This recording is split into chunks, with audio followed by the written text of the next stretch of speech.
என்னடா ஒரு மாதிரி இருக்க? நீங்க வாங்கிட்டு வான்னு சொல்றீங்க, அப்பா ஏன்டா வாங்கிட்டு வந்தேன்னு திட்டுறாரு. நான் யாரு பேச்சதான் கேட்கட்டும்? ஏங்க கேக்க இங்கதான் இருக்கேன், என்னன்னு சொல்லு கத்தாம.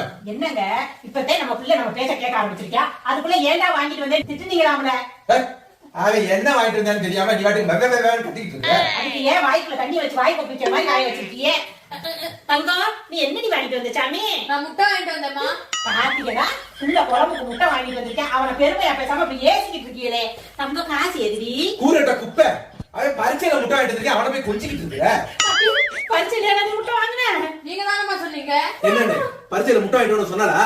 4 பேர் திரும்பி பாக்குற மாதிரி நடந்துக்கணும்னு சொன்னீங்கல்ல. நான் சொன்னேன், அது நான் திங்க சொன்னேன். அதுக்கு சாரு பிரகதீஸ்வரன் முட்டை அப்படின்னு சொல்லி பரிசு பேப்பர் தரும்போது என் கிளாஸ்ல இருக்க எத்தனை பேர் என்ன திரும்பி பார்த்தாங்க தெரியுமா? அப்படி சொல்லி வளர்க்கல, நல்ல பயமுள்ள இனி நான் அடிக்க முடியாது.